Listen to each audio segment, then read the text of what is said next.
that kind of read for sleeper because you get bored.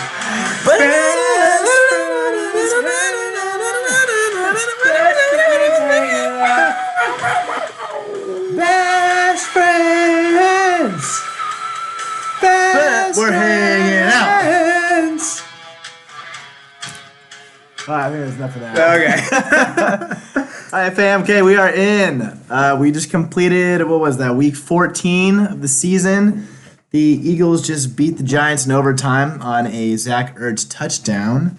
Pebbles was looking a little touch and go there for a while before the Eagles pulled away in the second half. Yes, and in the dreaded consolation bracket, our dear hero Evan and Sequads and the Old Town Road walk-up song. Oh, they both faded into the Sacco Bowl tonight. Yeah, who would have thunk it? Who would have thunk it? Saquon falling to him, and he's going to be in the Sacco ship. You know who didn't fall into the Sacco ship? I do. Remember the East Wing. That's right. Now, not just the East Wing, but the entire U total. That thing is fucking leaving the house. It is no longer a possession of ours. Mine, ours. I think mostly yours. Mostly. But anyway, yeah, actually with Weaver on a bye this week, the U actually might have had its best winning percentage week of the season. Going 2-1 here. Yeah, hey, that's over. Cheers to that. Hey! Anyway, so if you haven't noticed, our Captain My Captain, Weaver, is actually not joining us on the pod today. So when the adults are away, the kids will play, I guess. Bacon and I are going to be in charge of this one. God help us. I think. Can you guys hear me? Am I sitting close enough? Am I talking loud enough? I don't want to get flagged for any penalties on this one. We'll make sure everyone can hear me loud and clear. Drink twice if you can hear me now. Good. I just drank twice. Twice, guys. It's twice. In any case, leading into, or maybe backing up to our weekend yesterday, just to give you guys. We're already off the rails. That took what, a total of 2.5 minutes. Not even. We've already gone off the rails. Anyway, Sunday. So we actually had a full day of football at the U, and we actually had 5 out of 5 members for a majority of the time. It was a full house. It was a warm place to watch some football. It was wet. Santa Barbara got a little bit of rain. We were able to sneak in a beer die game, classic West versus East showdown. It was a shortened game, though, to 7. The West did take it, but with a huge asterisk, as everybody knows that East Wing always comes on strong late in the game. Yeah, there was a lot of faulty time recording. I've got to be somewhere before it gets too cold for my arthritis. I don't know what was going on, but we played a shortened game. Warden made some nice plays. Hell of a player, that guy. You know, when he's on, but I think you can say that for the majority of us in this league. And the U. No slouches. Let's see. So that was yesterday. Obviously, watching a lot of football, a lot of these things transpiring. Majority of the matches have been basically decided, and actually no lead changes happened today. Evan definitely had a puncher's chance, but in the end, Saquon could not deliver. So we're moving on. Later in the podcast, we will go over all the matchups of next week. Everyone gets to play, so welcome. Bill, Stu, Weaver, and Scott. You had your weekend away, and now we're back to business. Do we already know what the matchups are? I'm pretty confident it just goes straight across. To be honest, I've completely checked out. As soon as I realized I'm not in the Sacco ship, we're good. We're already scouting the 2020 draft strategies. Making plans to get back into the money bracket for next year. No more consolation bracket for old Baco. You know, maybe the best strategy is having a list of players, handwritten, that you traverse thousands of miles across the state of California and Oregon, because as Dollar Dollar Bill has shown... just look for signs in the clouds, or... I'm sure he found inspiration in a lot of ways, be it that, man. you know, Some Bill. fungi taken. Legendary fantasy defense has a subpar week here in the playoff rounds. No worries. He's got a bye. He's got that bye armor. He's safe and sound, as always. The bye and the fantasy defense. Multiple members of the East Wing took a Monday Night Miracle loss to Bill this season. Actually, famously broke up Bill Weav.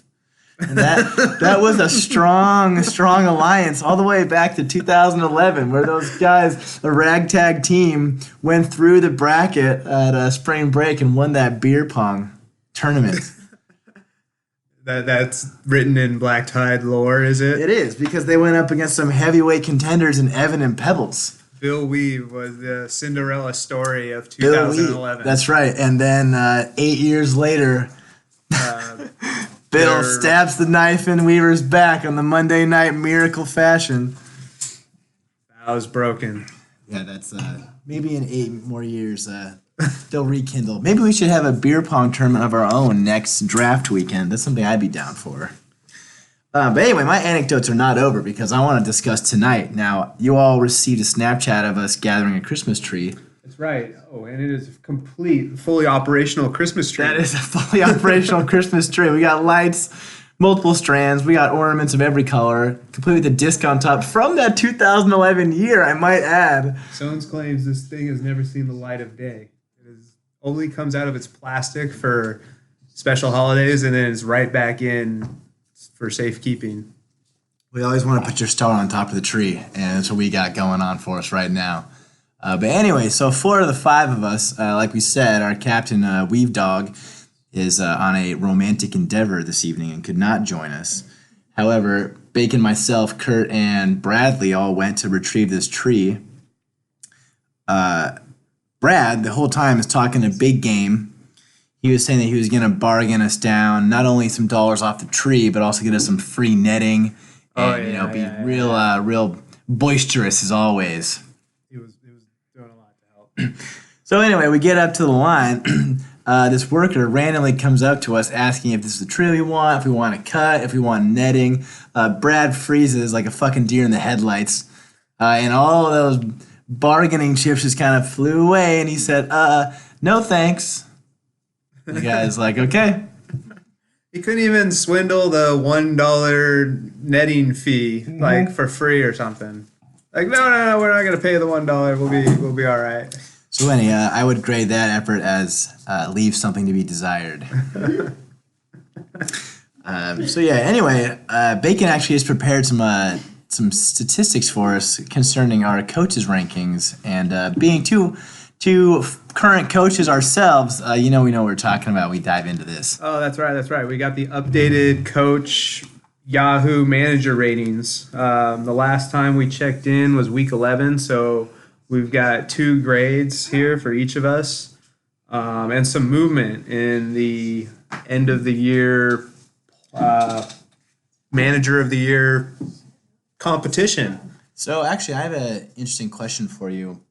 Would you consider the person who wins the championship the manager of the year? Would that match up with these numbers, or would those be not the same? Would it be like manager of the year and the fact that it doesn't have to be the guy who wins the championship? I actually think this is pretty comparable to like awards in the NFL. Like you have your MVP award or Defensive Player of the Year award, Coach of the Year award, whatever. That's all graded for regular season, and then whatever your performance is in the postseason, it's completely separate. After that, it's just about the championship. Cool. So it's not always the best players, coaches, or whatever that end up getting the championship for X amount of reasons. But yeah, I like that better, especially when you have an upstart manager that kind of comes out of nowhere and wins the award. But anyway, so without further ado, give me your updated rankings here. Stu has been solidly out in front in this competition, according to Yahoo.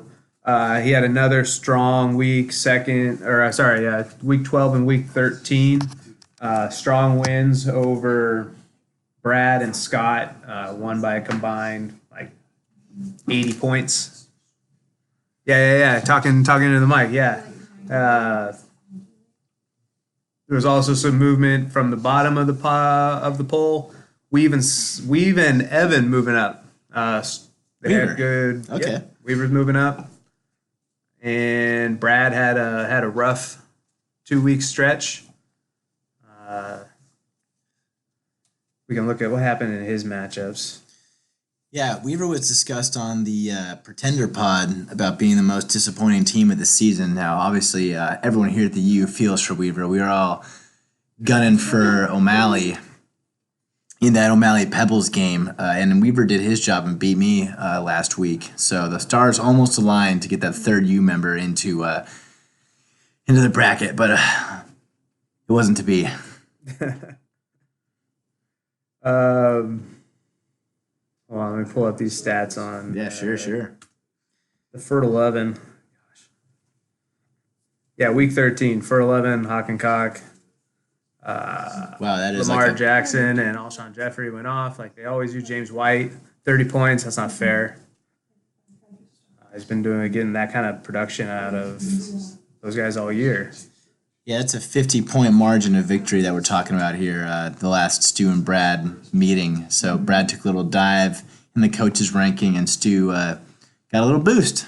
What do you think about Stu's chances going into the next round of playoffs? His team is hitting on all cylinders. He got the number 1 overall seed. Who's he got? He's playing me. He's playing Gall, baby. Young Gall. Got past Hawk and Cock. How do you feel about that matchup? Are we getting off track? We are getting a little off track. All right, maybe that one is be saved for later. Yeah. We got some previews coming later that we'll get into that. Okay. Let me see if there's anything else I can what other coach content we got standing out? So give me the bottom 3 coaches right now. Okay. Was O'Malley, Scott, and Weaver. Weaver moving up along with Adam. We got to use a little Excel math here. Yep. Okay, we're doing some hashtag podcast math. There it is. Everyone loves the hashtag podcast math. I think we did it all wrong. Oh, God. Guys, this actually is one that we prepared for. We have a bunch of prepared content. We have an agenda. We're good to go. Stu's talking shit about us. And the game went into overtime and it threw it all out of sorts. Yeah, Eli Manning trying to be someone. Here's a fun thing about Eli Manning. He now has a losing winning percentage. I will always be an Eli Manning hater after he gave the middle finger to the city of San Diego. I guess you can say the Chargers also gave the middle finger to the city of San Diego. But be that as it may, I'm a little more happy now that Eli has a sub 500 winning percentage in his career. Collin, of course, referring to Eli refusing to play at all for the Chargers if they should take him number 1 overall. That is correct. And we did take him, and that's also one of my favorite pictures of all time is Eli Manning holding up the number 1 jersey, Charger jersey, and his grimace of a face as his pictures are being taken. We worked out a trade later on, so we got Phil, and we also got the rights to Nate Kading and one other person that we got. I think it was our center, Nick Hardwick. So that might not be true, but the point is the trade actually really worked out for the Chargers. There's 3 impact people. Obviously, you can go down the rabbit hole of arguing that Eli has a more illustrious career with the 2 Super Bowl wins and MVPs. I think Phil Rivers is a better quarterback, and defense carried Eli to those titles, but you know, what do I know? Seems like the trade really worked out for both teams. But anyway, moving on. So now that the dust has settled, we're moving. That's right. With the computers working again, Okay, we nice. got the final votes tallied. Stu, number 1 overall manager rating this year. Currently, I don't know if there's going to be any postseason shifts. I think that might be the close to the competition. Oh shit! Yeah, we ran out of Interesting. time. Collin number 2. Fuck. Bill number 3. Well, Bill always in the top 3. That's right. Bottom 3 this year: O'Malley, Scott, and Ev Dog. Actually, I wonder if waiver wire acquisitions are factored in to this calculation. they must be. Because as Scott has made 0, That could be an anchor to your ranking here in the coaches hierarchy, if you will. Timeout. We got to take one timeout here. All right. Go back to the fact that Scott finished higher than me in the rankings, and he didn't try to do anything to improve his chances all year long. This game is a fucking curse. Do you think the game is a curse, or you specifically are cursed because you have used black magic in the past, and maybe you got your title, your name is on the trophy, but now what's been your best placement since you won the championship? Since I won the championship, I believe there was. Have you threatened since? There was a third place finish in there once. I had another strong campaign.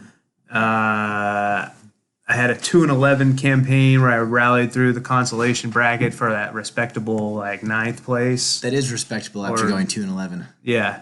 Escaped the sackable. That was one of those ones where I got shamed all year. Everyone remembered how bad my team was, but at the end of the year, when the dust had all settled, I was better than 5 other players. So, I have a lot of that going on. Okay. This season appears to be no different. I had a pretty, feisty team all year long, but I feel like we always thought collectively as a league that your team was much better than the record showed. I did too. The New England Patriots defense alone, especially early on, was getting you consistent 20-plus points. I love what they're doing in New England. The coaches, all the great defensive coaches are doing this these days, but they're not just teaching their team how to stop the opposing offenses, but they're saying, this is how we're going to score. This is how we're going to get takeaways. When you see an opportunity like this, hold on to the player and go for the ball, such deal. And the Patriots are doing that as well as anyone, where they just put themselves in good position to score to get those defensive touchdowns. Yeah, whenever I think of the Patriots, I feel like they never mess up. Clean. They're very clean, right? Which is a coach's dream, and Belichick obviously is arguably one of the best coaches. He is one of the best coaches of all time, in the argument of the best coach of all time in terms of the success he's had. But his teams, what other teams can claim such consistency in sports? The Spurs were very good for a while. Currently, or can we think the Bulls were good for a decade? Right. The teams that have stability in roster or front office. Yeah. Yankees, I guess. But baseball is a little skewed because there's no salary cap. So, some of those big market teams can spend a fuck ton of money, like the Dodgers, and get all the way to second place over and over. Is that where they keep? Jeez. Anyway, we're getting derailed. I wanted to comment that Bacon drafted the New England defense in the 12th round. The other players drafted in that round were N'Keal Harry, C.J. Anderson, who I don't think is on our roster now, Malcolm Brown, so Hollywood had a good year, Dion Lewis, unowned, Jamal Williams, so had some success this year. Jacksonville Jamal defense. Williams faded me that one fateful night on Monday night when he got injured. Oh, shit. And Aaron Jones went ham in the second half as the backup who wasn't supposed to get any touches.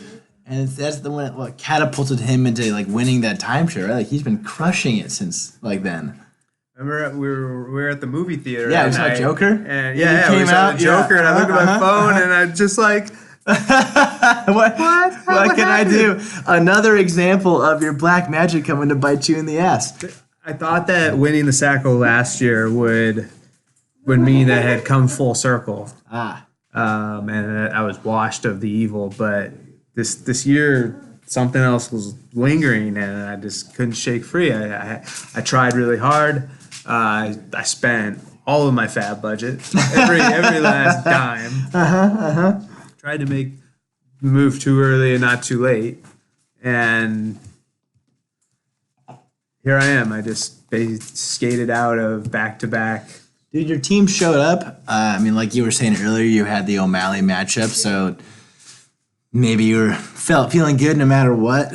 Oh, yeah. That's another thing. We got to go back to the other Pretender podcast from the Bay. Yes. They did the Sacco rating. Who was most likely to get the Sacco? And they had O'Malley number 1, rightfully, but they had old Baco as the number 2 most favorited player to get the Sacco. Yeah, I felt unjust. Adam and Evan's teams could be the paper tigers that we've been talking about. Yeah, all these podcasts. debatably tougher than mine. I get it, but they didn't have the O'Malley matchup round 1. That's true. No matter what, I fought hard for number 9 in the seedings, that's right? You earned. I beat Adam. I beat Adam in rivalry week. Hell yes. That flipped the Love standings. those weeks. That flipped the standings from 12 to 9. It sounds like Adam always loses in his rivalry weeks. Ever since that, I've had ownage. I will say though, he did look good with some horns on top of his head. He always looks good. Oh my God! Yes. Okay. That's very good.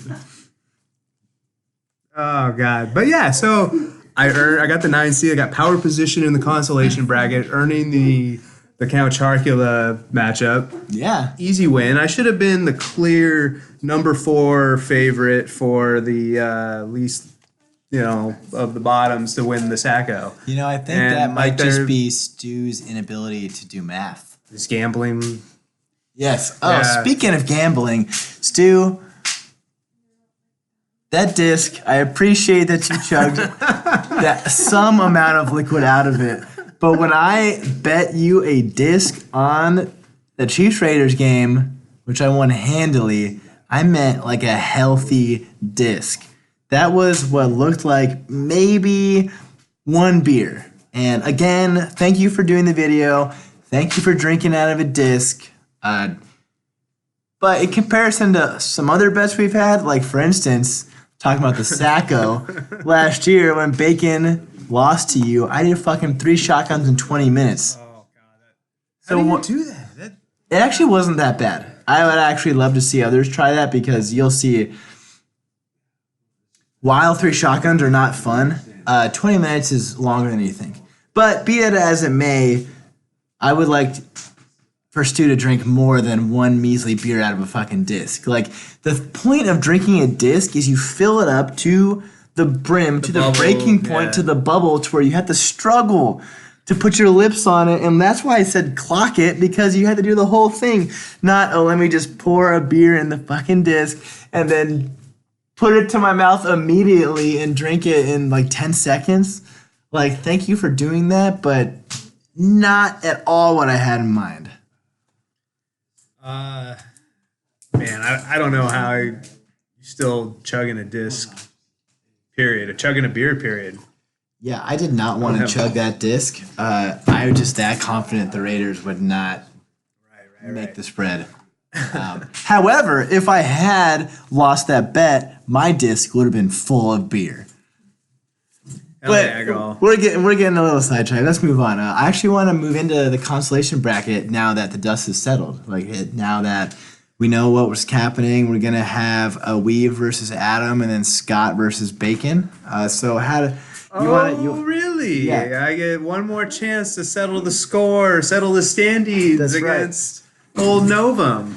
The $100 fab budget versus the $0 fab budget. right. Bacon, you really are the people's champion right now. I'm really glad that we're going over this bracket because, frankly, I want to give it 0 time. But that has some intrigue in and of itself. You are the everyman. You need to beat the absent T owner. That's right. This is the it's going to be Evan and O'Malley for the Sacco, but this All is eyes on that game for sure. All eyes on that game. All eyes should also keep some sort of attention drawn towards the Scott Bacon matchup. We are the 11 versus 12 in the Frisbee touchdown all-time power rankings right now. Okay? We're the ones that need to get a little more active in the game, and winning this matchup would be huge momentum. If I win this one, I can take like another 2 weeks off and still be way out in front of Scott in the power rankings. Bacon, I think you're much higher than bottom 2. Just the fact that you traveled to Portland with many of us. Points. But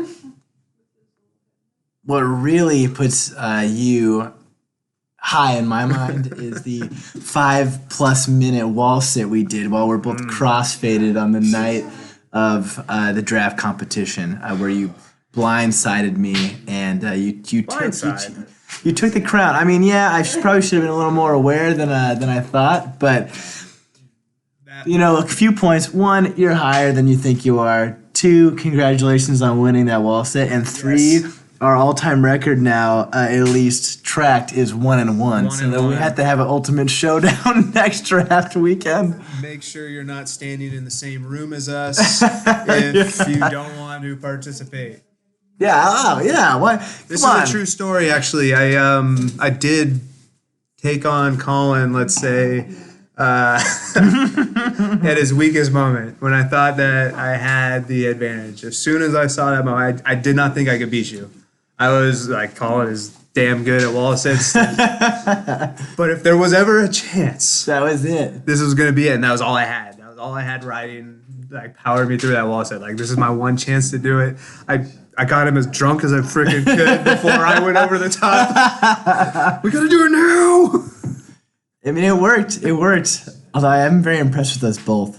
5 minutes is no joke at all. Who knows what we could do with another year of training? That's true. I mean, I'm going to start training right after this podcast. The season is on again. You always have to be. That's right. That's right. But anyway, back to so in one matchup we got you and Scott. I mean, how you feeling? If we do a little bit of looking ahead, we're gonna have the New England Empire in week 15. We got Tom Brady versus Cincinnati, which could be fruitful. His bush is pretty high. Emmanuel Sanders versus Atlanta, also a plus matchup. Ooh, although you have Calvin Ridley in there right now, he's dead. He's confirmed dead? He's confirmed dead. He's what's out. The scoop on him? He's done. He's done for the season. Doesn't want to play football. God. Yeah, however, your team did very well without Le'Veon. Now, if he comes back next week... Le'Veon just took a sick day. He doesn't want to play for the Jets anymore. Also, the Jets are playing Baltimore on Thursday night. Yeah, Le'Veon's not going to get hit for that. He's not getting called in? No. New England defense against Cincinnati, though. Talking about your MVP. Oh, man. If I didn't have the New England defense, would you say the 12th round? 12th round, yeah. Then I would have lost every game this year. I got to imagine that they're going to be one of the most common teams or players that pops up on championship teams. And they do that at the end of the year. Yeah, where they're most likely to be on teams. Yeah, championship teams. These players were on championship teams. Yeah. You know who else is going to be on that list? Lamar Jackson. Yeah. God fucking damn it. Anyway, all right. So that's Bacon's team next week. Strong outlook, and once you get Ridley out, who's your options right now? Who would you put in there instead? You get Stills. Stills has actually been doing pretty well. Actually, he's super boomer busty. I don't know if I can trust Damian Williams. I think he's hurt. Darwin Dropsy Thompson had a lot of looks. Actually, your bench is pretty weak. What about Damian? Is he going to be in? Yeah, that's a strategy I have. I keep a weak bench, and then I don't have as many quarterback controversies as you say up top. Okay. It's an easy decision every Sunday morning. Well, actually, that also is something that you came into. Like Tom Brady went undrafted. No, actually, not true. Scott drafted. Scott handed Brady, him off to me, and then proceeded to beat me by one spot in the rankings. Damn. I thought Well, I mean, Brady has had some solid weeks, but also some not good weeks. I mean, in the last month, he only has one game over 12 points. Yeah, he's kind of got a dead arm. They're old. We saw what happened to Peyton Manning. Noodle arm Peyton getting the Broncos defense dragged into that championship. They are as good a team as there is in the league. If you can get a pass rush on Tom and there's any kind of weather going on in the stadium, it's tough for him to throw the ball. That's true. They have looked a little bit mortal these past few weeks. They lost to the Texans. They just lost whoever they played this week, right? Who was that? Oh, Yeah, Kansas City. Yeah, they lost Kansas City by a touchdown. I mean, that's a tough out, but they are looking a little. they're a little vulnerable, I would say. Their wide receiver corps aren't as dangerous as the wide receivers aren't as dangerous as they've been in the past. The Josh Gordon thing didn't work out. I watched closely. And Antonio Brown, right? They tried that Antonio experiment Brown too. showed Came up in, for a played minute. one game, got a touchdown. Accused of all those sexual misconduct allegations, and rightfully Out of cut. town. Yeah. Yeah. Patriots no risk in trying him out. Could have been a championship move. I love that fucking gif of Belichick just coming on. Bro, what? No. That's Belichick's music. Signs him, gets a touchdown, cuts his ass.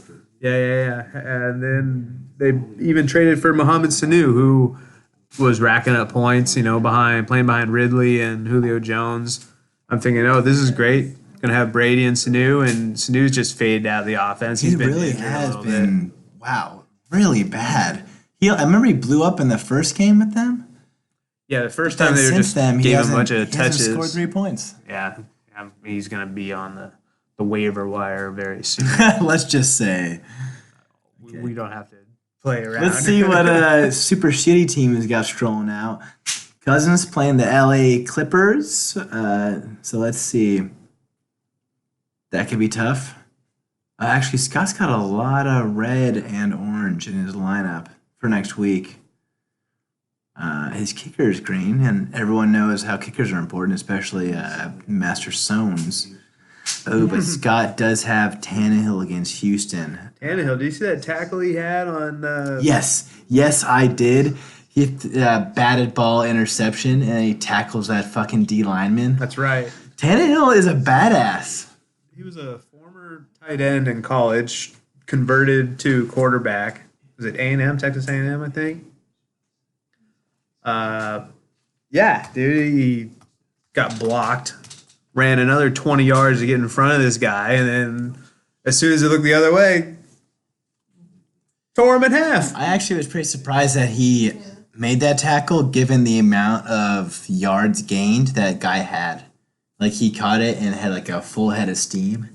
And Tannehill comes flying out of the side of the screen. He got back in like, front, dude. He really did. He took the correct angle to make that play. Right. Coach is going to clip that one Yeah. up and show Yeah. his linebackers how you're supposed to make tackles. Dude, or special Tannehill is teams. having a huge resurgence. The Titans are 6-1 with him after he took over.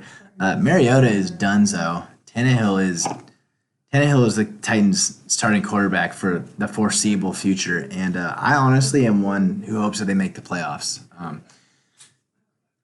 You love Maybe- to see that, just that small market team. I like the underdog story. I think the Texans came in being the heavy favorites for that division, especially after Andrew Luck retired and like Brisket was given the reins. And it's been interesting. The Texans are rightfully atop now, but the Titans and Texans have yet to play, and they play twice in the next 3 weeks. And I think the Texans lead the Titans by 1 win in the division. So the Titans are like right there. Huge stakes. Yeah. Everything's on Yeah. the line. Yeah, so it'd be interesting to see who Scott chooses to go with at quarterback. If he Scott doesn't go with Rivers, Tannehill, then he is Tannehill. for sure not paying attention. All right. I don't know. I gotta find maybe a different plan than Tom Brady. He's looking a little chilly out there. There's some options on the waiver wire. Garoppolo is out there. He just had a monster game against the Saints, as we all watched yesterday. What a fun game. There's a few others. Minshew Madness, hashtag Minshew Madness, hashtag Weaver, where's my fucking tank top? He's still out there. But anyway, back to your matchup. Yeah, I think I'm picking you. I'm picking the people's champion. That's right, I'm let's picking go. the man who fucking pays for players and spends his fab budget. That's right. I'm taking activity over inactivity. I am taking bacon in this side of the constellation bracket. Going for the win all year long. But who you taking? How you feeling? This is an easy dub. Easy win. Julian Edelman is one of the main reasons. Tom Brady is falling apart. They're not on the same page right now. I know he had a big game against the Chiefs, but he's gonna fall apart. Jared Cook, big time questionable. He had a huge game. That was nuts. Like that, it would have been a great like that. That guy could be on championship teams list, right? Like he scores 2 touchdowns in the first fucking quarter. Like it was a huge game. Like that is the difference in a matchup. He's questionable. He's in the concussion protocol right now. It'll be if he can't go against, the week 15. He's got Greg Olsen, who Greg Olsen also super concussed. not very serviceable right now. Dude, the tight end market on the waiver wire is barren. Barren. Well, Scott could be without a tight end. Those are the only 2 guys he's got. That's right. Wow, interesting. So George Kittle's going to win that matchup pretty soundly next week. Derrick Henry not looking so good. The What? thoroughbred has bad hamstring. He still scored, didn't he? He scored. As long as the Titans are still in must-win playoff situations, He's gonna play. It trot seems like Derrick Henry that's out gonna there. be the rest of their schedule. And honestly, I think he's gonna be on a lot of championship rosters too. Like he has really come on the past few weeks, and this happened last year too. Remember when Adam had him on his bench and he put up a 40 burger or whatever it was? Like it seems like Henry always comes on later on in the year. Yeah, I think the adage is defenses wear down in the second half. Yeah, They start to It's a get big sore running back. muscles, and that guy, he might not be running as fast as he was in week 2, but he's still 240 pounds. at least, yeah. He's got that DeMarco Murray Cowboys vibe. The Titans don't have a plan B in the red zone. They're giving it to Big 22 two and a half times. It's funny you mentioned DeMarco Murray because I was just thinking about when him and Henry were on the Titans together 2 years ago. I drafted DeMarco Murray thinking this is gonna be a surefire RB1, and he was serviceable or a little bit less than serviceable for the first 8 weeks, and then Henry took that job, and then I couldn't play Murray. And I'm we've seen why. That guy is a fucking beast. I remember that. I drafted Henry that year and just kept waiting for that handoff to happen. And Murray just had a stronghold on the coach's decision making for whatever reasons. Henry always showed that ability to break one tackle and take it to the house, but he just couldn't get it onto the field.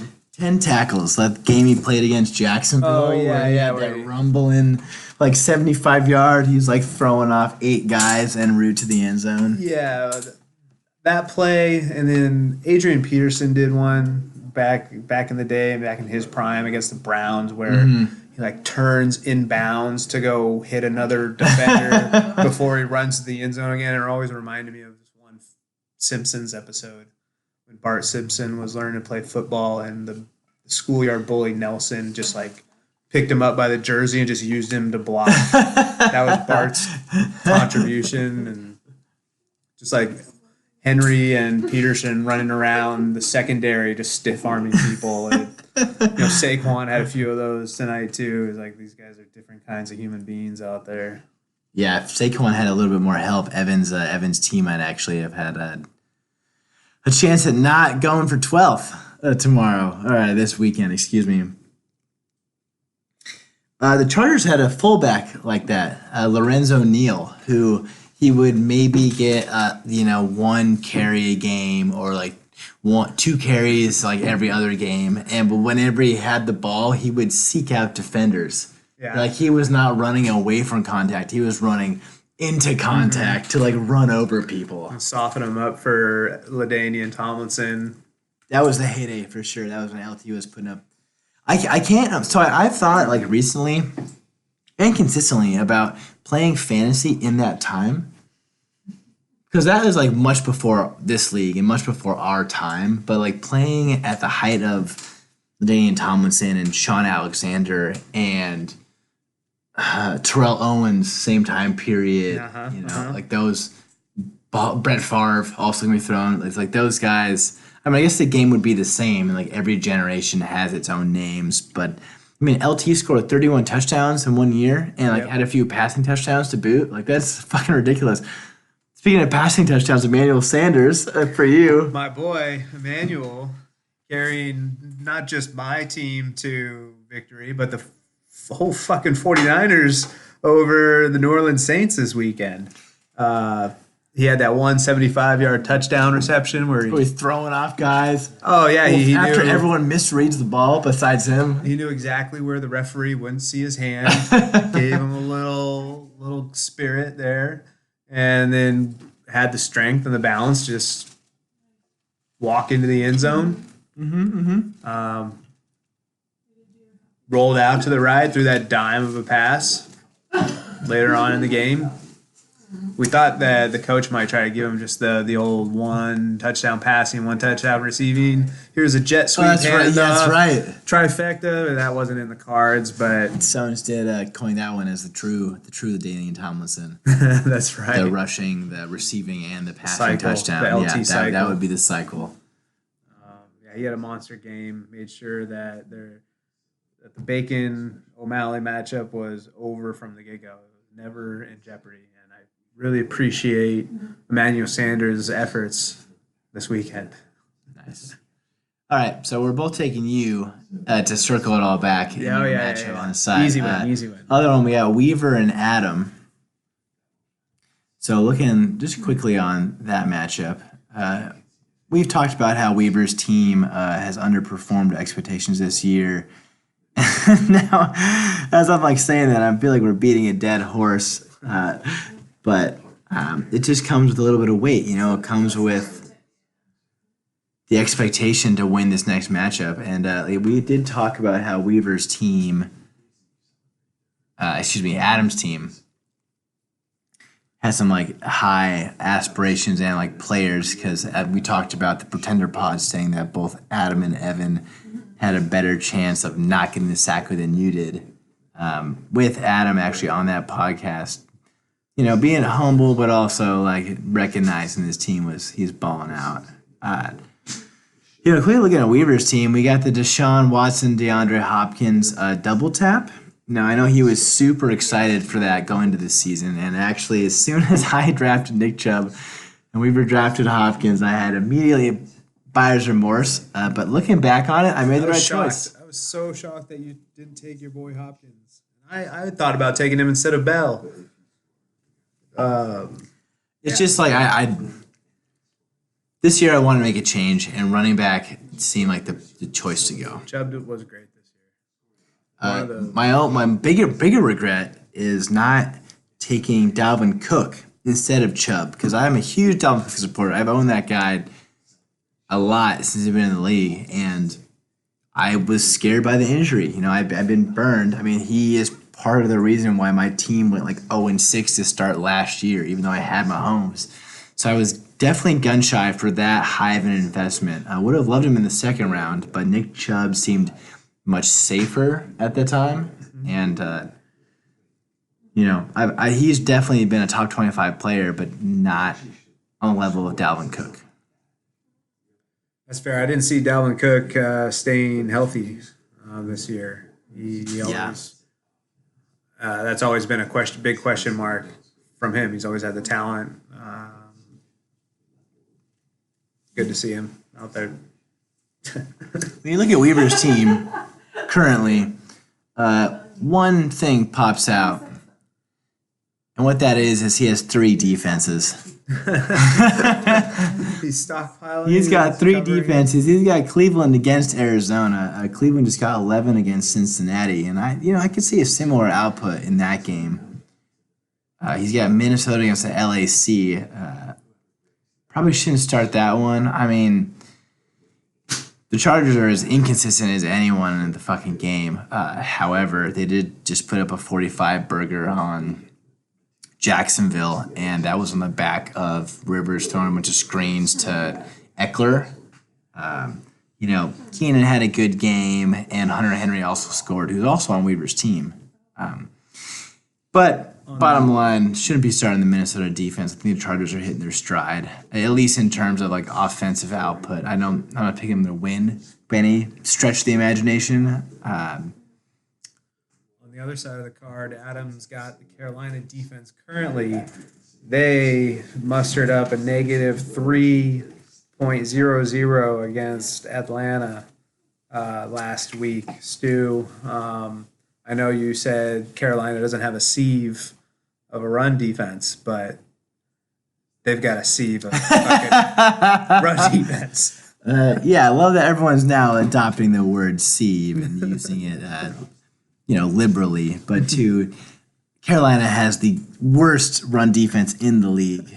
I'd be surprised to see Carolina started again by Adam for in this next Adam week. against Seattle next week. And Weaver's last option is Buffalo against Pittsburgh. Buffalo's a good defense. They just got, close loss to Baltimore. 3 games prior, they had double digits. Last game, not so much. Pittsburgh, though, while a very good team, they're starting third-string quarterback in Duck Hodges, who is prone to turnovers. And Buffalo is a very good team in general. So if I was a betting man, I would say that Adam would go with the Bush projections and play Buffalo next weekend.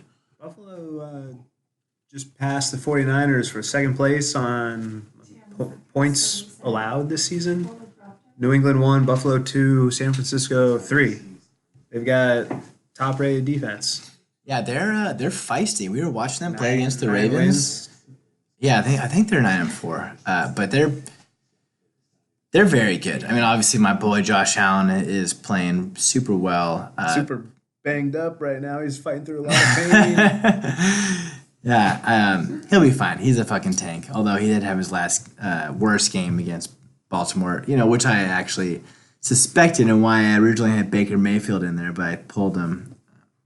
But in any case, we're getting way off topic here. We needed to pick a winner between Weaver and Adam, and I'm going with the U. I'm going with Weaver. I think his team is who we all thought it is. Definitely underperformed up to this point, but he's got Michael Thomas, who's been producing. Mark Ingram is a fucking boss. Hunter Henry obviously is great. He's got Butker barely newer against Denver, and Butker put up 13 points. And if anyone knows the value of kickers, it's myself and Sonesley. But I guess I'm taking Weaver against Adam next week to move on to the 7th place game against Bacon, and then we'll have a nice East Wing showdown. Oh, I'm going to go against the grain here. I'm saying it's going to be bowling ball that advances on. Matt Ryan against San Francisco, that's an easy bench. He's going to have to start Drew Brees against Indianapolis on Monday Night Football. Drew Brees is still playing hard for both first place, the bye, the home field. Yep. Monday Night Football prime time in the Dome. I think that's a big game for Drew. And Adam squeaks out the win against old housemate Weav Dog. So, if you have Adam and yourself in that 7th place game, who gets that W? It's a rivalry matchup. That would be our 3rd matchup of the year. How's it gone to this point? 2-0 for the good guys. Oh, I shit! Ownage. I only won 3 games, four games now this whole damn year. You were 4-9 in the regular season. Okay, so I've won 5th 5 win, games. over won 5 games. Count Charcula. That's right. Almost half my wins are against Adam. And we can go for the full The trifecta. trifecta. 3 out of 6 wins. So you're taking yourself for 7th. That's right. Okay. That's right. I'll take you as well. I wonder if this is the humbleness. Oh, I gotta be humble and not pick yourself. And then fast forward and Stu's like, I'm taking myself for everything. Yeah, okay, man. Baco for 7th. We're doing it. Write it in. Lock it Pencil in. Okay. So that's the consolation bracket. We got Weaver. I'm picking Weaver. Bacon's picking Adam. We're both picking Bacon, and then Bacon for 7th. Next, let's talk about this Sacco matchup that we got. Oh, yes. So we got Charcula, we got Super Thighs Me. I actually did a little bit of a deep dive into this one. So I'm going to run through a profile of each team to this point and then give my pick. And then Bacon, please bounce your thoughts whenever. Yeah. Hot and heavy. So O'Malley, how did he get to the Sacco game? Well, he lost to Bacon this week, and the margin was not close. Charcula put up 91.2 points, 24 points, which might be above his average for the season, but still took the L by about 30 to Bacon. Yeah, some areas he might have went astray. David Johnson on the bench, 12.3 points. Starters that week, Sonny Michel, 2 points, maybe. Those are both tough because David Johnson, he's been so inconsistent, and that team now loves Kenyon Drake, and they've been running him. And then Sonny Michel had a good game, I think, the week previous. Like, he put up, like, some major numbers. I actually thought the Rashad Penny sitting was questionable, and he actually ended up getting injured, so it's kind of hard to say if that was a good decision or not. I mean, I guess, obviously, hindsight Hut would say it's a good decision, but, like, in the moment, not sitting a guy or sitting a guy who had just had a great game. Yeah. Sometimes you got to trust the coach's decision. He's RB number 2 for a reason. They're going to stick with the horse I got him there. Also, Vance McDonald went down with an early injury. Yeah, multiple guys going down for O'Malley. It's a tough week. Bad time to have a tough week. Rough time. O'Malley went 4-9 in the regular season. Bacon, sorry, but not that sorry. No. East Wing. Ooh, give me a high five. There we go. Yeah. So, O'Malley went 4-9 in the regular season to the tune of 12th place overall. He did get 4 wins, though. Those wins were against Bacon. Hey, damn. Adam, Stu, and Brad. Or should I say Stay and Brad. That what we're going with? His rivals are both Brad and Pebbles. He went 1-1 against Brad and 0-2 against Pebbles. This is kind of why Pebbles is, always at the top of the league in terms of wins. He's got 2 cake matchups against O'Malley, but that's another conversation. O'Malley's team MVPs. So for a few of these matchups, I actually looked for the MVPs of each team, and what that means to me in this podcast is top 50 player. Okay. So player in the top 50. And so, surprising as it may be, Jacoby Brissett is within the top 50, and O'Malley's first player within the top 50. Brissett has been hot lately. He's also got the Colts in the playoff chase. Yeah, the Colts are right there. The Colts, the Texans, and the Titans are all there, and it's going to be pretty exciting to see how that shakes out. Now, as terms of like an eventual NFL champion, I don't think any 3 of those teams are going to win or even make like the AFC championship game. But I definitely am excited to see how it shakes out. Although I think the Colts will be 3rd place in those 3. Their defense is fucking great, but Tannehill is playing out of his mind, as we talked about, and the Texans have the pedigree and the talent, and our boy Hopkins. But anyway, Brissett, he's number 29. Out of the top 50 currently, he scored 192 points, which is to the clip of about 16 average per game. Mm-hmm. So as much as we talk shit, and I guess a number 29 player, if we were to sort by quarterbacks, I'm sure he would be outside of the top 12. But in any case, that guy's in the top 50. It's one of O'Malley's all-stars. Second being DJ Shark Jr. Now, Count Charcula, the namesake. Now, there was many a minute spent on discussing this name and how it could have been much better. Like a Street Sharks was my favorite. Baby Shark is another good one. But in any case, he comes in at the number 37 player overall in fantasy to the tune of 13.93 points per week, which is solid. That's someone you want on your team. Yeah, he's going up against Oakland this week, and what is this? The Saco Bowl. The Saco Ship we are previewing Saco Ship. now. That's right. Saco Yeah. Ship. Shark got Oakland. It's a good matchup. Brissett has New Orleans Monday Night Football, just like we were talking about earlier. It's in a dome, prime time, last game of the week. That could be an exciting finish. That is super watch. awesome to have a Monday night quarterback going. And the Saints did just give up 48 points to the Niners. Is that what it was? A lot to Garoppolo. Jimmy G. He's out there for now. Yeah, I love having a volatile Monday night matchup. Yeah, it's exciting. More on O'Malley. So some key matchups. And actually, I want to say that currently at this moment, the moment of pod, and again, we're doing this Monday night, right? So this is before really anything has been decided for the week. And obviously, people have waiver moves to make and tinkering to do, and Lord knows we all love tinkering. But in any case, O'Malley at this current point is projected to have 99.38 points. Some key matchups. Juju was out last game, so that's been a tough go for O'Malley. Juju with Big Ben is a force to be reckoned with, being the number one in that offense. Big Ben goes down.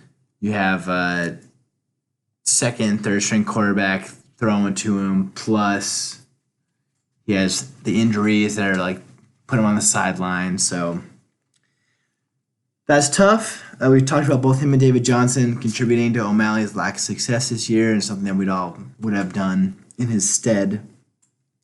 In any case, Juju could return next week, which could be a boon to O'Malley. However, they're playing Buffalo, and we talked about Buffalo's defense, which is fucking serious.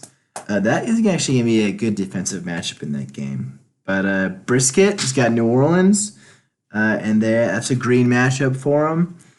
Robert Woods is at Dallas, which is actually a bad matchup, and Woods actually definitely has not contributed as much as O'Malley would have hoped, or anyone would have expected for sure. I wonder who's going to be this year's Jamison Crowder for O'Malley. You remember when Monday Night Football? The fumble to seal it.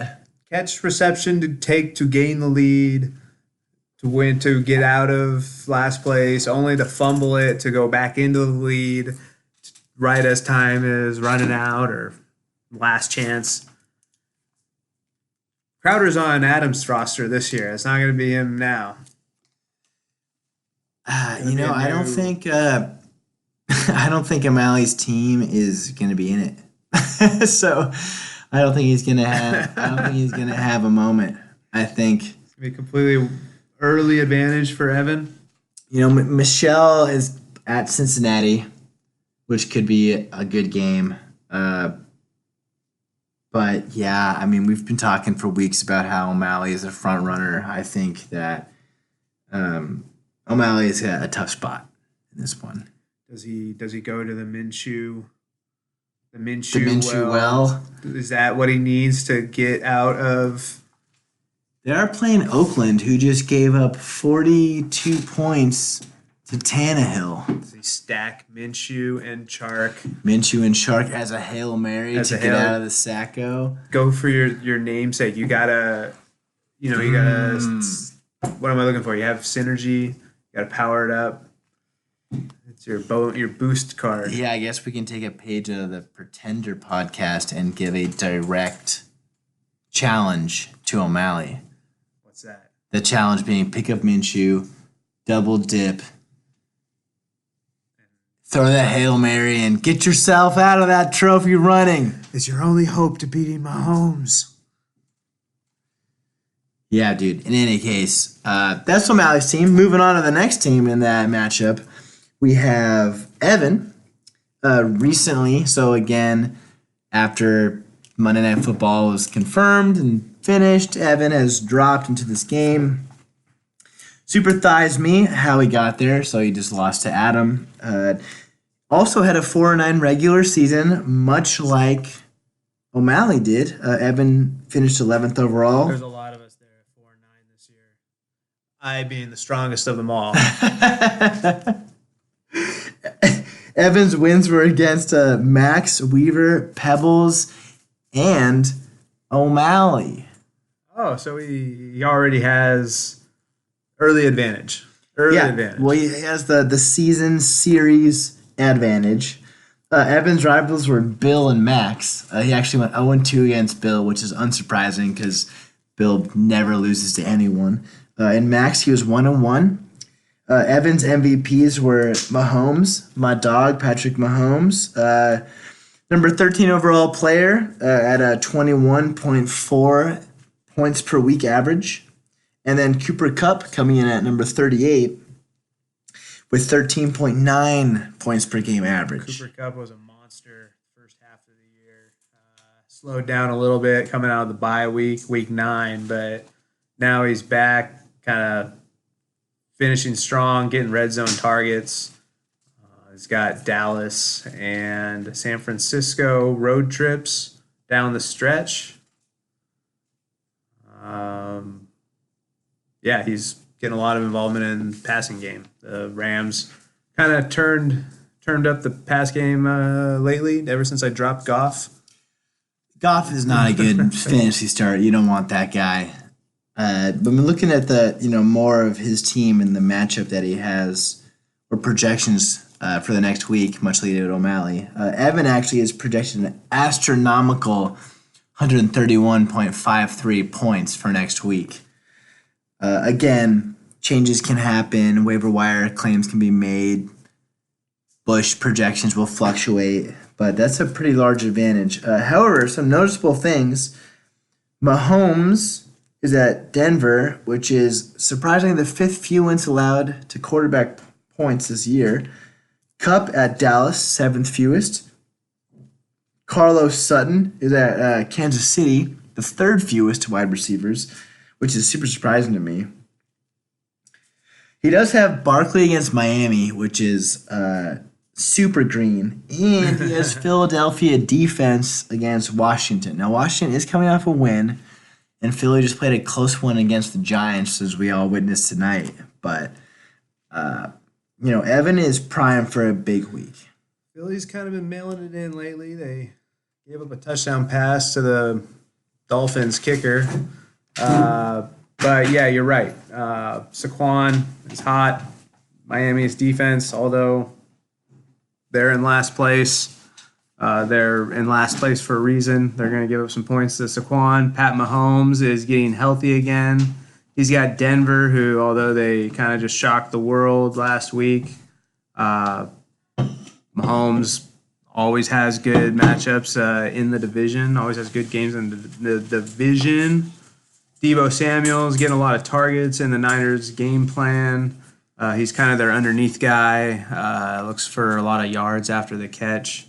Samuel has impressed me recently. The whole Niners offense is clicking. Raheem Mostert's another guy who got a lot of touches. Mostert, goddamn. I was watching it with Stu and Alante up in Concord the weekend before, after Thanksgiving, as Stu mentioned on the Pretender Pod. And I was just begging for Coleman touches, baking and Mostert consistently produced touch after touch after touch. And now Coleman is just basically irrelevant. And I fucking hate it. There are a lot of weapons in the 49ers offense right now. And Mostert's a guy who, he got 20 points this week. He might get 4 this next week. They might decide to go with Coleman or... It's kind of how I feel about Deebo Samuel. You know who else? Bourne. That guy, he had a big week. He is super boomer busty. There was 90 points scored in the whole game. Yeah, everyone has a big week. There's going to be other games when the defense of the Niners is slowing down the opponent and their offense isn't on the field as often. This game happened to have a whole bunch of quick scores, so their stats all over the place. But in the future, the Niners probably think about ball control a little bit more. there'll be less scoring, less drives altogether, less opportunities to spread the ball around. So everyone knows there's going to be like 2 touchdowns for Kittle next week. Maybe passing. Pebbles knows. That's right. But Mostert might take step back. Breida's hot right now. Ricky James is also lingering around. They might spread the ball. Debo, he might get 15. He might get 2. I don't know. Even without production from Devo, I think Evan takes this one, avoids the Sacco, and then O'Malley will be a three-time, and in that case, we get to officially name it the O'Malley. We don't have to talk about teams or players or trying to be clever. We just award O'Malley the O'Malley, and it's always the O'Malley in perpetuity until the next person gets a three-peat. I'm not afraid to do it. I'll do it. Has anyone gotten 2 beyond O'Malley? Bill is 1-1, Weaver's 1-1, Pebbles is 1-1. He's about to chart uncharted territory. That's right. Yeah, he's got dominance in this region. It would be excellent for him to shock the world, though. We've all been joking about it here at the U. It's for him, his team, the stars to align, his team to fucking blow up, and he avoids the Sacco. What's it going to take for that to happen?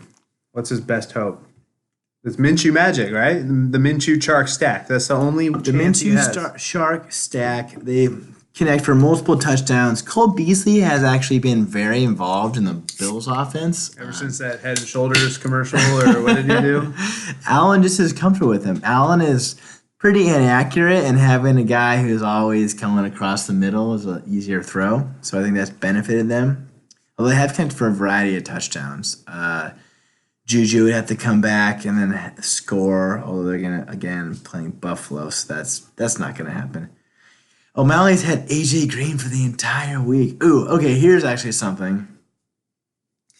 Bilal Powell would have to... did not play this injury report. Powell was out. Oh, shit, he's going to miss the game. I was going to say... Le'Veon Bell misses, Powell starts, and then Powell scores, but it's not going to happen because he's going to be out. I don't know. David Johnson would have to have a big game against Cleveland. Breida against Atlanta, that could happen because Lord knows they fucking hate Tevin Coleman over there. I think Evan's got this in the bag. We should. O'Malley's getting the sack. Unless you got some thoughts, but yeah, we got to move on. The O'Malley confirmed. O'Malley, get ready for the O'Malley. Mally. Writing it in. Okay. All right. We on to the championship bracket, the money rounds. Actually, we have a sponsor. Sponsorship. Let's read some ads. All right. So, this couple of best friends hanging out, the People's Podcast, is brought to you by, this week, Lightspeed Landos. Lightspeed Landos. Tired after a long day of working at the transport yards? Always. Hustling within the Senate building, perhaps? No. Maybe dodging Imperial officers or those nosy Jedi? Oh, yeah. I always go the circle button to get away from those guys. Evade. Anyway, Lightspeed Landos is then... the perfect space-age bar for you, my friend, located in the heart of Coruscant.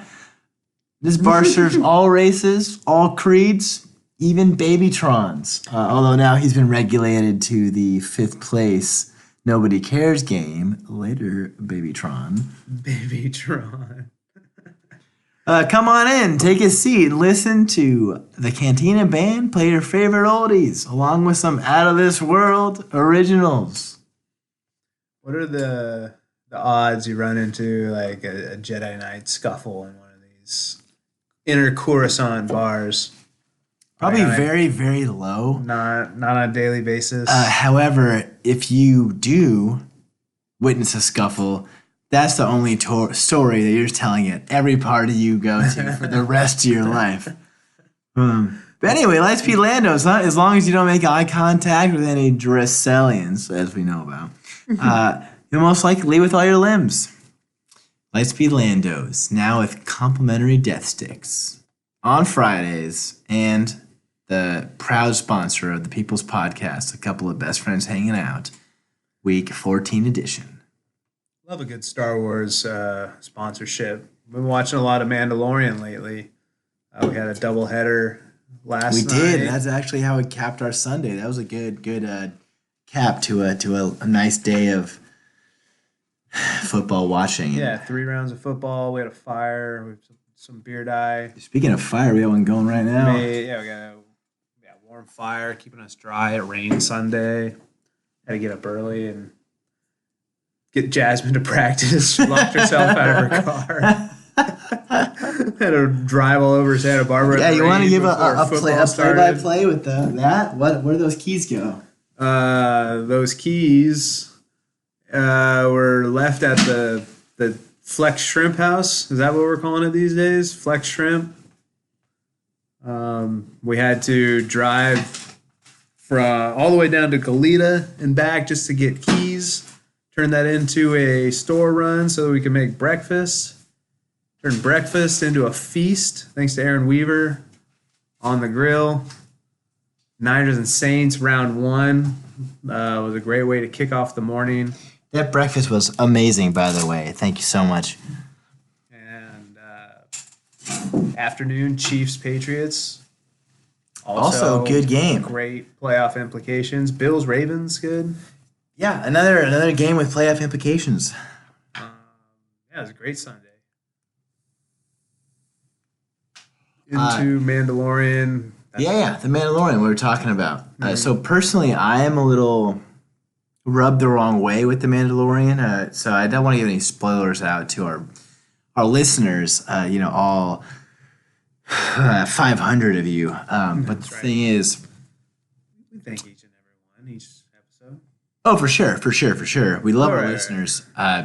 All I'm getting at Mandalorian wise is it kind of seems overly Disneyed to me. Like when I'm watching The Mandalorian, I wish I was watching Deadpool or the Wolverine that was rated R. Like I want to see like a adult Mandalorian because he's a badass bounty hunter and they go through some shit. And with Disney, you kind of get like the feel good family vibes, even more so in these last episodes. And I wish it was a little more edgy, a little more like grimy and gritty because like this is like the underworld that this guy is working in. He's handling everything so calmly and coolly, and you just feel like it's not real.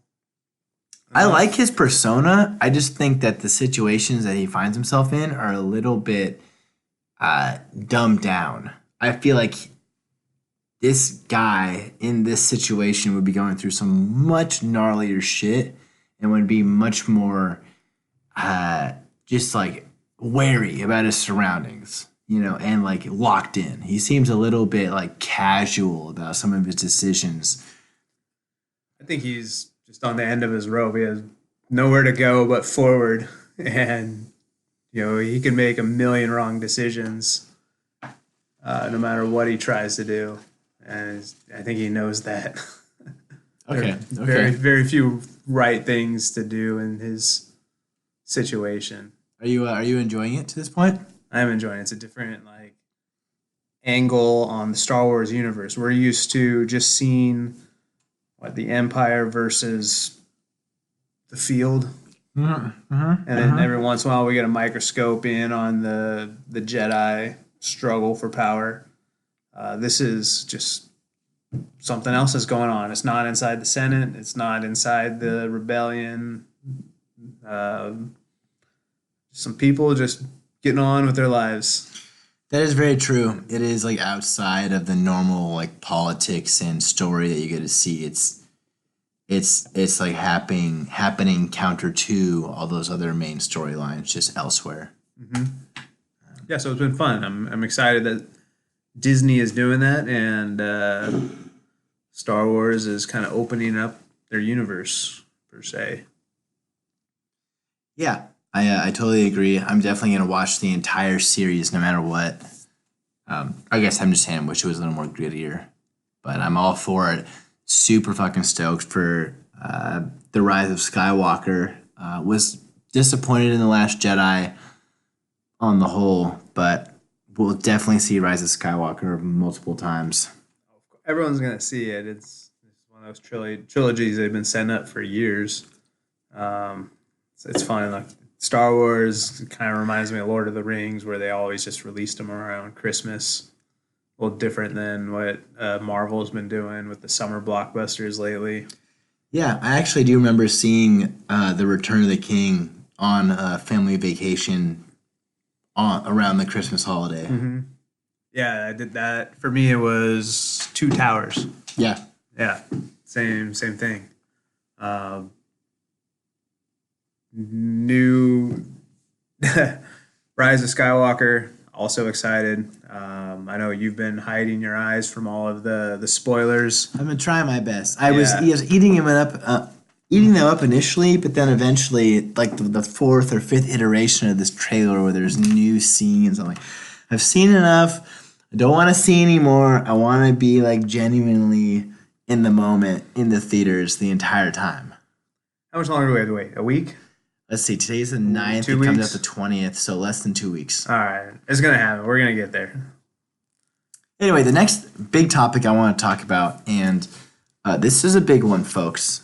So we've had a lot of banter about this the last few weeks after the dust had settled concerning the buys, specifically the playoff buys, Oh yeah. and specifically the playoff stay, and how he got the second seed, which is I'll stay. better than 10 of us, so great job there.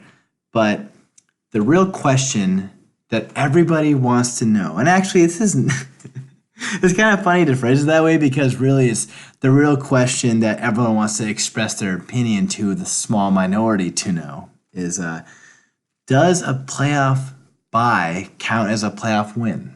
Hell no. You have to win a game. There has to be a W next to your final score where your opponent has less points than you. A bye does not count. Congratulations on your regular season success, but you have not defeated anybody in the postseason. Yeah, so that opinion is shared by 9 others in our league. So literally, I texted every single one of you. You all received the same text, and it was a simple question. The text being, if a playoff bye constituted as a playoff win. And 10 of us, 10 out of 12 said no. 10 out of 12 said no. Many of those 10 actually said absolutely not. Someone else beside you said there's no game to get a W to get credit for. There is no game, so there is no win. And actually, one of those 10 expressed the desire to contact his lawyer after I wouldn't give him the fine print for this question. Let me give 2 guesses at who that was. Please, yeah, you can guess, and I'll tell you if you're correct or not. My first guess is going to be Brad. Brad always likes to get his lawyer involved.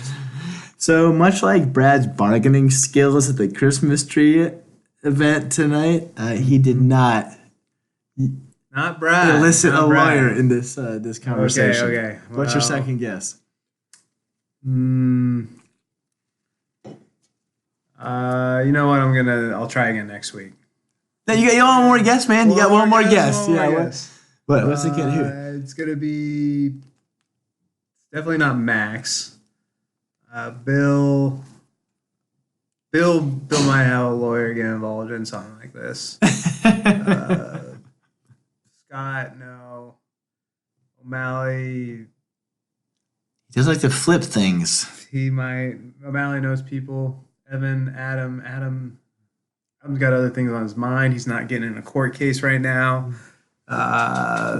Pebbles, very possible. No, I'm gonna say it's O'Malley. It was not O'Malley. Oh. So I will not divulge this person's name, but it was not any of those. Well, let me have 6 more guesses then. We gotta move on because Evan, aka the network, might cut us off pretty soon because we're liberally enjoying some refreshmentos. That's right. But anyway, 2 of the 12 of us said yes, they do count, which is the vast minority. One of those 2 said, and I quote, "I guess they count." So anyway, that's the argument. Stay. 10 to 2, Adam said, 10 I to guess. 2 vote. Stu had him cornered in last week's podcast. He said, "You push that button. You push that like button." Is that why Stu asked for guests, as we can try and collude secretly behind closed doors? That's popularity, man. Popularity's power. The people on content. But anyway, okay. So we'll put that to rest. Stay, you have not got a playoff win, and good fucking luck this next week. Okay, so next, let's go over the semifinal matchups. There we go. Okay. All right, I want to start with Bill and Pebbles. Bill and Pebbles. Did Max, we got to take half a step back. Max quit the league. That's that what happened? I don't think he quit the league. I think he just quit listening to all of us. Now, actually, I sent him a number of messages today, one of which was a crying SpongeBob gif. Okay, good. So you did the direct contact, reach out, Yes. confirm that he was okay. We could talk to him again, halfway between now and next year's draft. He responded to me. Okay, he answered the poll question. So he is reachable still. He's still reachable. He's Good. got to try a little bit harder. I think he just doesn't want to listen to all of Pebbles' mentions of George Kittle. Fair enough. But anyway. I will endure them for just another few more weeks. 2 more weeks. Yeah. All right. So this matchup, we got Bill, straight Jameson. How did he get to this game? Well, he had a bye. He went 11-2 in the regular season to the tune of first place overall. He had 2 losses, one to Stu and one to Max. So he's probably a little happy that Max is now out of the playoffs. He also has been on the positive side of many Monday Night Miracles. Both Weaver and I suffered just unexpected and inexplicable losses. So, I mean, Bill's just got the fucking golden touch. Yeah, he took a few tips from some of my draft strategies. I gotta fill you in. Leonard Fournette, he was one of my big picks last year. He got injured really early on. That was a bummer, but Bill swiped him up, saw potential in Fournette. Also, little known fact, I talked to Bill during the draft weekend. You colluded. We discussed, we made predictions, the 2 of us, about what Pebbles might do with his number 1 overall pick. So were you guys right? I was not right. I did not think Pebbles would take Kamara. I thought Pebbles would take Christian McCaffrey, number 1 overall. What did Bill think before we move forward? What did Bill think? I don't remember. I think I was already scheming against the wall. Was this this is pre-Walsit? Okay, this is pre-Walsit we're talking about. No, it was not. Because the Walsit was during the competition. Walsit was going on. Oh, that's right. So this is after the relay. The positions for draft have been decided, or well, I mean, at least the points had been awarded. The positions had yet to be decided. Yes. Yeah. Mm-hmm. We knew Peebly was going number 1. Yep. Okay. So Peebly didn't take McCaffrey. Bill did. And here he is at the end of the year, power position. Yeah, McCaffrey is one of Bill's team's MVPs. Actually, Bill has a large number of them. A few more than O'Malley and Evan did in the Sacco ship matchup. But in any case, McCaffrey is his first one. McCaffrey is the number 2 overall player in all of fantasy this year. He's coming into the tune of 26.12 average points per game. Average 26? 26 per game, and it's over 13 Oh games. my god, these Yeah. are LT numbers. He is fucking crushing it. Surprising, the next two are Winston and Murray for Bill. Now, Bill has a constant QE controversy on his team, and he's got to pick between one of the two of them. But anyway, Winston comes in at 8. Murray's at number 9 overall in fantasy. Arizona and Cleveland semifinals has a lot of fun fantasy playoff implications.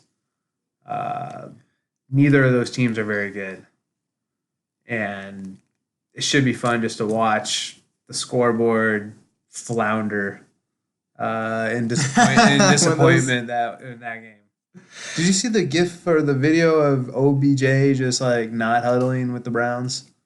No, I've read a bunch of articles that were saying he's like checked out and heavily suggesting overtly and not very sneakily that he wants out. Yeah, he's not even playing for him, but he's just on the field. How does the coach just let that guy stand out on the field for that team?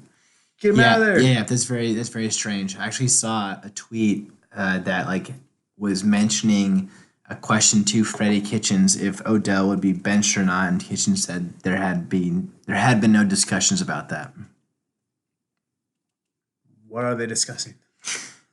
I don't know, but it seems like he doesn't want to be there, and it's going to be similar. I mean, it's going to be similar to the Antonio Brown situation in the fact that his talent will outweigh the return the Browns will get, right? Whatever team eventually acquires Odell from the Browns, and I'm actually pretty confident he will be moved, they'll be paying bottom dollar for him, Yeah. But, I mean, Godwin, Fournette, and Keenan Allen are also in the top 50 for Bill. So Bill's got 6 in the top 50 on his team. Whereas Pebbles came through. Everyone was picking Max, and Pebbles fucking did it. Austin Eckler was a huge part of that. You got the W over Max. Pebbles went 7-6 in the regular season to the final placing of 5th overall. He lost to Bill, Max, Evan, Brad, and Adam. Bill being his matchup in this game, so there's a little bit of history between these two.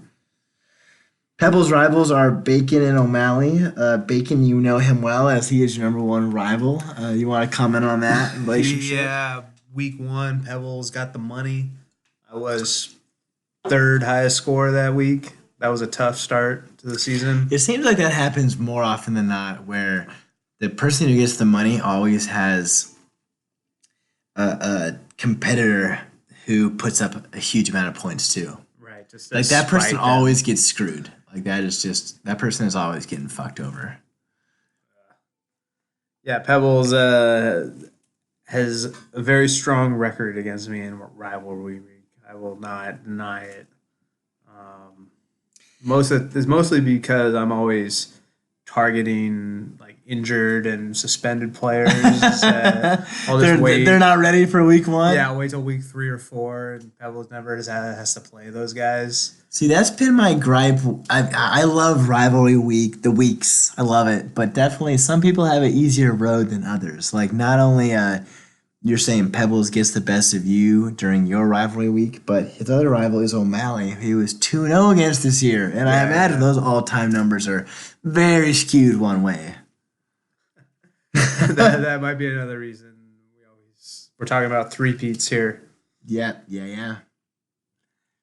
Um, O'Malley getting sent to the Sacco shift. Yep, I'm just glad it's not me.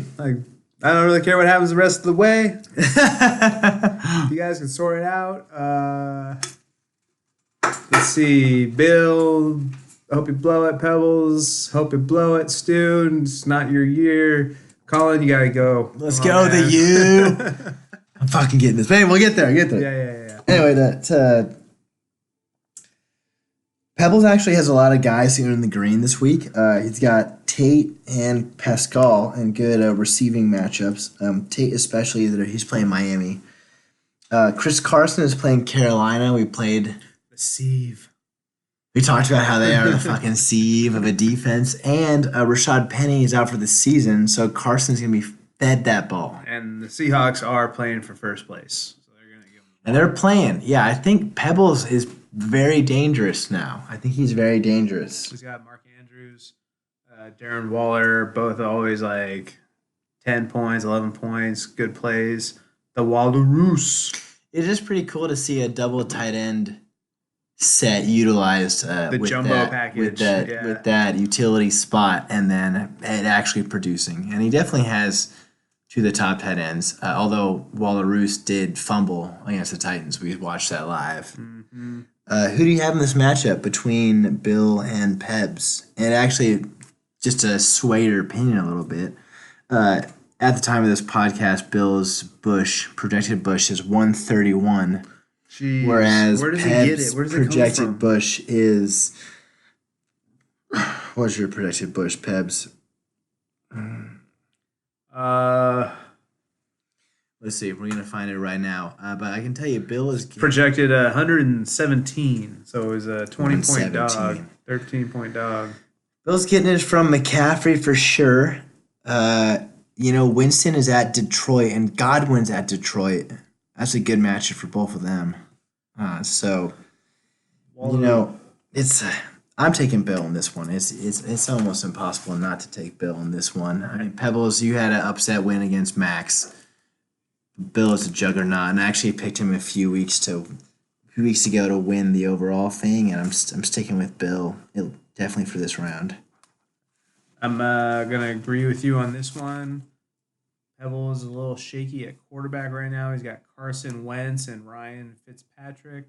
Wentz strong. He's got about 600 yards passing in the last 2 weeks, but Eagles haven't been as consistent as they were earlier on and in past years. Ryan Fitzpatrick, who knows what's happening in Miami. I agree. I think Bill's got the depth to make it into the championship game. Yeah, Bill's team is fucking stacked. And actually, while I have everyone here, I would like to remind everyone tomorrow. So today's the 9th. Tomorrow's the 10th. December 10th, actually, marked in my calendar, is Carson Wentz Day. And it's marked Carson Wentz Day because 2 years ago, I was playing Bacon in this round of the playoffs, and Carson Wentz tore his ACL against the Jaguars, yet still propelled the Eagles and Collin's fantasy team to victory in that round. So I advanced to the semifinals on top of Carson Wentz's ACL tear. I did eventually get fourth. But December 10th will always be known in perpetuity as Carson Wentz Day. 10th, Wednesday. That was the year they won the Super Bowl, too. Yeah, that's my fucking car, Stu. Okay, you fucking own that car. 'Cause I fucking picked the Eagles way back when over the fucking field, you Colin, motherfucker. the king of bet enforcement. Yeah, because the W's are sometimes few and far between, but I'm actually kind of on a hot streak, boys. So fucking watch out. But anyway, we got to move on because we're over an hour and a half, and Evan's gonna fucking kill us. So last thing I want to cover is the other semifinals matchup between Stu and myself. So Stu, the fertile oven, how to get to this round? He got a bye. Congratulations, we've determined it's not a win. He had a 10-3 regular season. Second overall, he lost to Pebbles, he lost to O'Malley, and he lost to your boy Gall. Hey. What happened in that matchup? Did you have anyone go off? So Stu was claiming that he was going to walk me, and actually it was a heavyweight bout. I think I actually got the money that week. But in any case, you got the money a lot this year. I took him down. Well, I got it twice. I was going to get it 3 times when I had a 15-point lead and Tyreek Hill on Monday night against Bill, and then Tyreek Hill injured his hamstring. Didn't play a snap. Long story short, we'll continue to review Stu's team. Can you believe that? Actually, guess this number. All right. Stu is the number 2 seed. He had 10 wins in the regular season. How many top 50 players does he have on his roster? Top 50 players on his roster. He's got 4 top 50 players on his roster.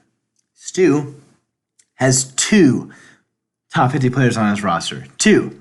Lamar Jackson is number 1, the number 1 player by a large margin. He's averaging over 27 points a game.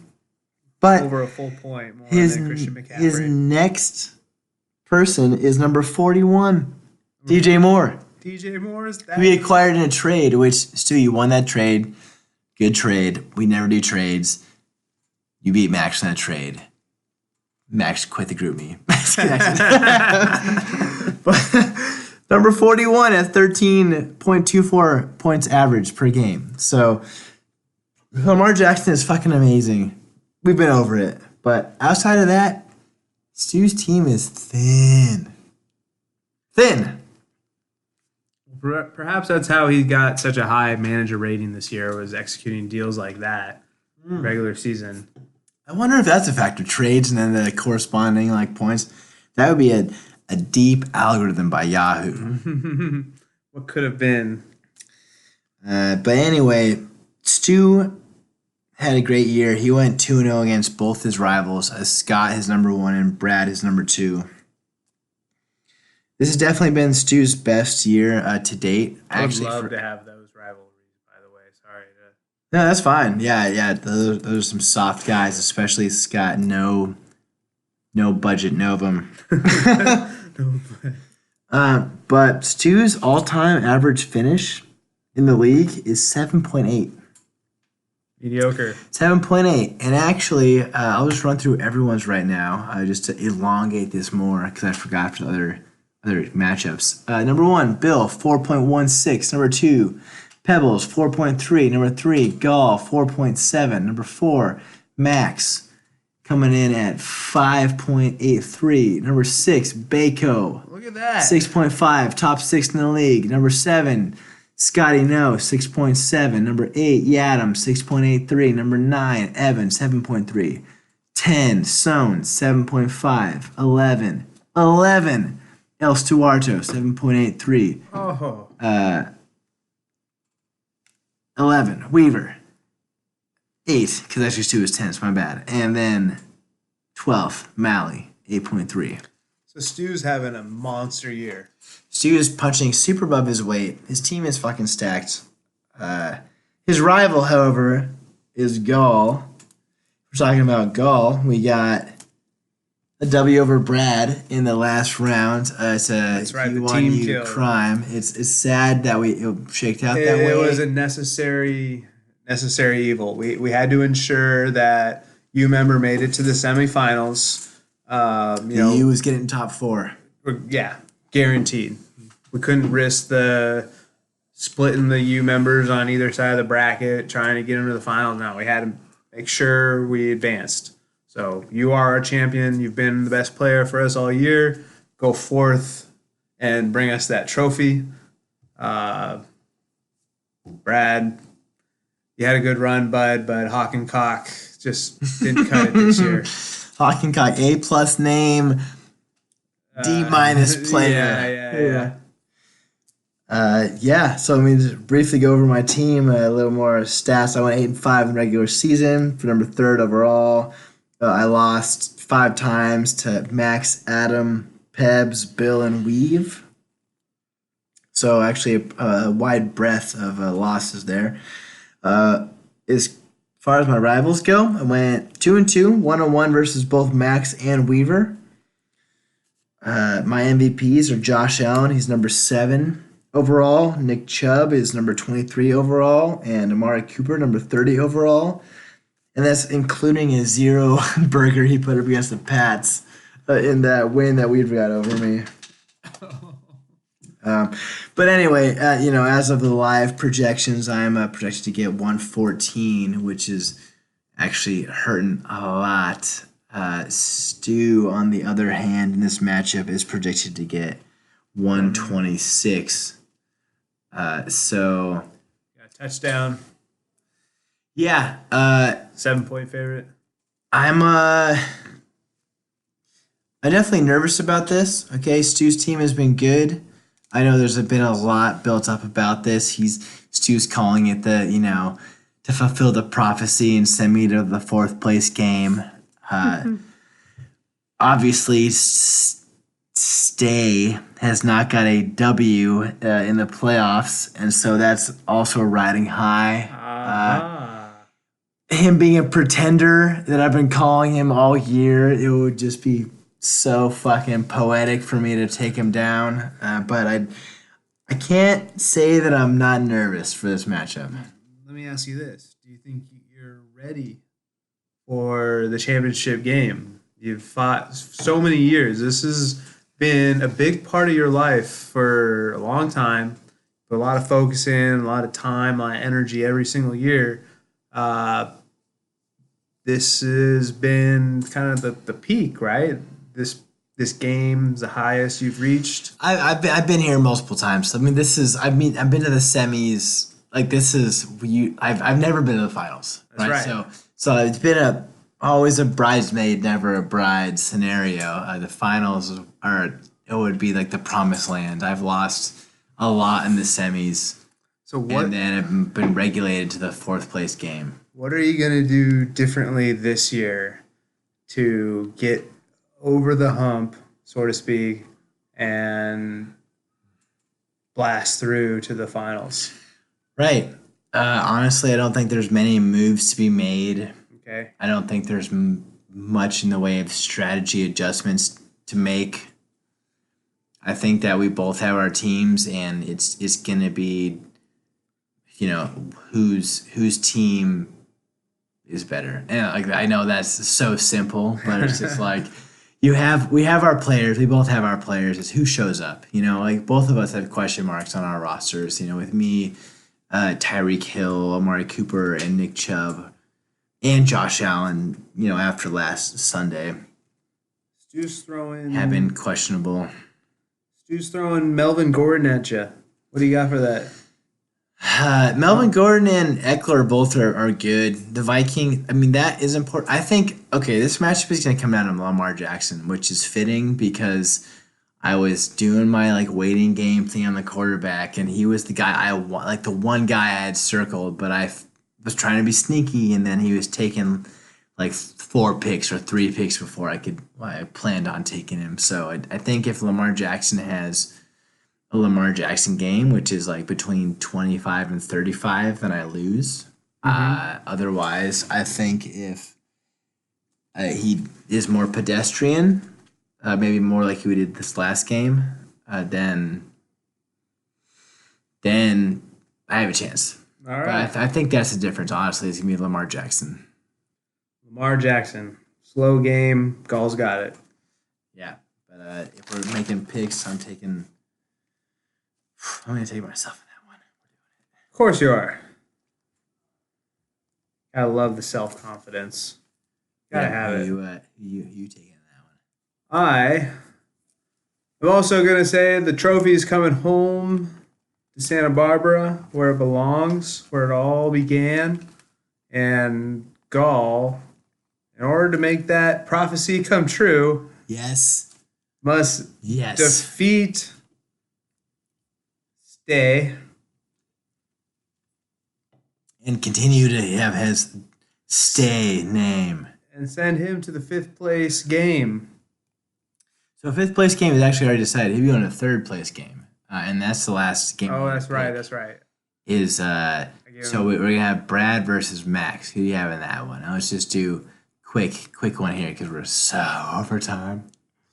Hawk and Cox faded that Max is gonna win. Yeah, I take Max. But his win is gonna be forfeited because he left the group me.